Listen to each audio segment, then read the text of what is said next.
Hello students. आज जो topic हम डिस्कस कर रहे हैं वो है modes of entry into international business. हर कोई इंटरनेशनल मार्केट में बिजनेस तो करना चाहता है, लेकिन उस पर्टिकुलर मार्केट में एंट्री कैसे होगी ये देखना भी बहुत ज़रूरी है। आमतौर पे लोग इंटरनेशनल मार्केट में एंटर क्यों करना चाहते हैं? क्योंकि जो हमारी डोमेस्टिक मार्केट है वो सैचुरेट हो गई है। हमारे जो डोमेस्टिक कस्टमर्स की डिमांड है वो पूरी हो गई है, तो हमारे पास जो भी सरप्लस आउटपुट बचा है, जो भी हमारे पास एक्सेस में प्रोडक्ट्स एंड सर्विसेज हमारे पास हैं, उनको हमें कहीं ना कहीं कंज्यूम करना है। तो हम एक नई मार्केट की खोज करते हैं जिसके थ्रू हम अपने जो भी प्रोडक्ट हैं सर्विसेज हैं उनको सेल आउट कर सकें एक्सेस में जो हैं, या हम एक नए बिजनेस एक्सपेंशन के तौर पे उस चीज़ को देखते हैं कि हमें एक नया मार्केट चाहिए जहाँ पे हम अपने बिजनेस को एक्सपैंड कर सकें। तो market entry strategy is a planned method of delivering goods and services to a target market. हर एक मार्केट में एंटर करने के लिए अपनी अलग अलग एक नई स्ट्रैटेजी होती है।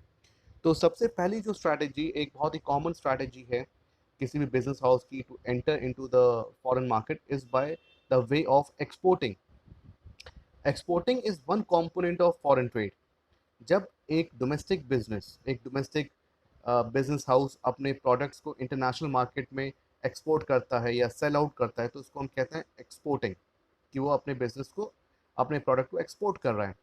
एंड जो एक्सपोर्ट है, it is very essential for the growth of the nation, for the expansion of economies, and to bring foreign currency into the domestic market.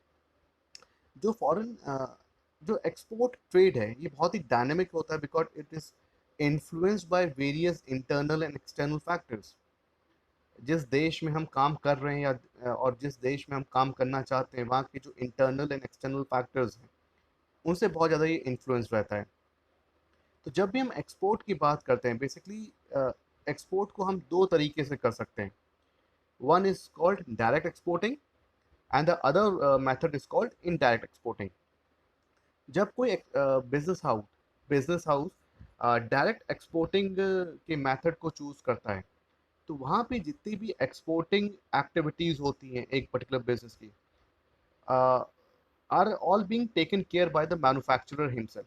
जो प्रोड्यूसर है, जो मैन्युफैक्चरर है, वही सारी एक्टिविटीज को कंट्रोल करता है। यहाँ पे किसी भी इंटरमीडियरीज का इन्वॉल्वमेंट नहीं होता है। इंटरमीडियरीज मतलब like your middle man. And तो जो भी प्रॉफिट होता है वो पूरा मैन्युफैक्चरर अकेले इंजॉय करता है। And he also bears the risk of bear the all risk or related which is related with your production and distribution। अगर प्रोडक्शन में या चीज़ों को डिस्ट्रीब्यूट करने में कोई रिस्क होता है या कोई लॉस होता है, वो उसको अकेले बेयर अप करता है। इसी का अपोजिट होता है इनडायरेक्ट एक्सपोर्टिंग। अगर कोई बिजनेस हाउस इनडायरेक्ट एक्सपोर्टिंग के मेथड को चूज करता है, तो यहाँ पे इंटरमीडियरीज का इन्वॉल्वमेंट हो जाता है। तो उसका जो कंट्रोल होता है बिजनेस में मैन्युफैक्चरर का, वो थोड़ा सा लिमिटेड हो जाता है, क्योंकि वहाँ पे इंटरमीडियरीज हैं, वो अपने तरीके से काम करना चाहते हैं। Profit is also distributed among the intermediaries, as well as the जो रिस्क है, जो रिस्क एसोसिएटेड है विद द फॉरेन ट्रेड, वो भी डिस्ट्रीब्यूट हो जाता है हमारे इंटरमीडियरीज में। तो this is the method for a domestic market to get internationalize. Exporting की हेल्प से वो इंटरनेशनलाइज हो सकते हैं। दूसरा तरीका होता है लाइसेंसिंग। जब एक फॉरेन कंट्री किसी डोमेस्टिक कंट्री को या दूसरे कंट्री की कंपनी को अपना नाम दे देती है या अपना ट्रेडमार्क दे देती है या कोई पेटेंट दे देती है in return of a particular fee और रॉयल्टी, तो उसको हम लाइसेंसिंग कहते हैं। मान लीजिए एक दो कंट्रीज हैं, A and B. A is the domestic company and B is the international business firm.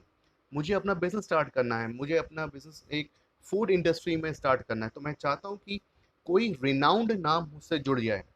तो अगर हम बात करते हैं किसी,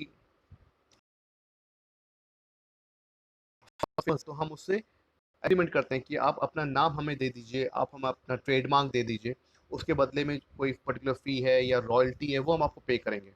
तो जब भी कोई फॉरेन कंपनी अपना नाम, अपना ट्रेडमार्क, अपने डिज़ाइन, अपना पेटेंट किसी दूसरी कंपनी को in return of a particular fee और रॉयल्टी एक्सचेंज करती है, उसको हम लाइसेंसिंग कहते हैं। इसमें क्या होता है कि बहुत ईज़िली हम फॉरेन मार्केट में एंटर कर सकते हैं, न्यू बिजनेस अपॉर्चुनिटीज़ जनरेट होती हैं एंड बहुत ही कम रिस्क होता है दोनों पार्टीज़ के लिए। तो this is the another form of entering into the international business which is called licensing. Joint ventures basically एक कॉपरेशन होता है दो कंपनीज के बीच में, that is called national company and international company, जो दोनों कंपनीज आपस में मिलके कोई नया प्रोडक्ट डिज़ाइन करती हैं। अब यहाँ पे it involves the management as well as the financial partnership. ठीक है, यहाँ पे एक दूसरे से हम लोग चीज़ें शेयर करते हैं, हम अपनी टेक्नोलॉजी शेयर करते हैं, हम अपने रिस्क शेयर करते हैं, प्रॉफिट शेयर करते हैं। बेसिक पर्पस है कि दो लोग मिलके आपस में टेक्नोलॉजी शेयर करें, और एक ऑल टुगेदर नया प्रोडक्ट डेवलप करें। तो यहाँ पे क्या एडवांटेजेस हैं कंपनीज को? दे शेयर एक्सपर्टाइज, दे शेयर रिसोर्सेज, दे शेयर रिस्क। अगर पहले किसी एक कंपनी को रिस्क हो रहा था या कोई लॉस था, वो दो कंपनी में शेयर होगा। अ, ये कंपनीज को एक अपॉर्चुनिटी प्रोवाइड करता है टू गेट न्यू कैपेसिटी। हम नई चीज़ों में इन्वॉल्व हो सकते हैं, ज़्यादा से ज़्यादा रिसोर्सेज हमको मिल सकते हैं।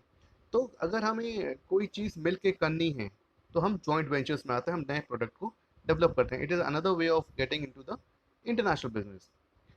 इसके बाद एक तरीका होता है जिसको हम कहते हैं फ्रेंचाइजिंग करना। Franchising is also an kind of licensing, but एक इलेबोरेटिव फॉर्म है। यहाँ पे खाली हम अपने ट्रेडमार्क, अपने पेटेंट, अपना ब्रांड नहीं देते किसी डोमेस्टिक कंपनी को। यहाँ पे हम अपना टेक्निकल असिस्टेंस भी प्रोवाइड कर रहे हैं, हम अपना मैनेजमेंट असिस्टेंस भी प्रोवाइड कर रहे हैं, हम फाइनेंशियल असिस्टेंस भी प्रोवाइड कर रहे हैं। जैसे कि आपने देखा होगा मैकडोनल्ड्स है इंडिया में, या पिज्ज़ा हट है, या केएफसी है।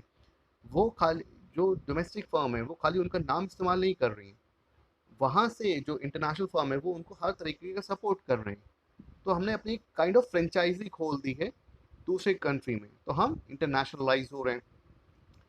Another way of getting into the international business is by turnkey projects. अब टर्नकी प्रोजेक्ट्स में क्या होता है कि एक अंडर डेवलप्ड कंट्री है, एक डेवलप्ड कंट्री है। जो डेवलप्ड कंट्री है वो अंडर डेवलप्ड कंट्री में जाके अपना पूरा सेटअप करती है, अपना इंफ्रास्ट्रक्चर क्रिएट करती है फॉर अ पर्टिकुलर प्रोजेक्ट। और जो अंडर डेवलप्ड कंट्री है वहाँ पे बहुत ज़्यादा कमी है टेक्निकल एक्सपर्टाइज की, वहाँ पर स्किल्स की बहुत कमी है, वहाँ पे एफडीआई की बहुत ज़्यादा कमी है। तो एक डेवलप्ड कंट्री एक छोटी कंट्री में जाके या अंडर डेवलप्ड कंट्री में जाके एक पूरे नए तरीके से इंफ्रास्ट्रक्चर को तैयार करती है, तो वो एक अ, अपने आप को एक नई मार्केट की तरफ पुश कर रही है, तो वो इंटरनेशनलाइज हो रही है। तो दिस इज द टर्न की project. This is all for this particular video. Thank you.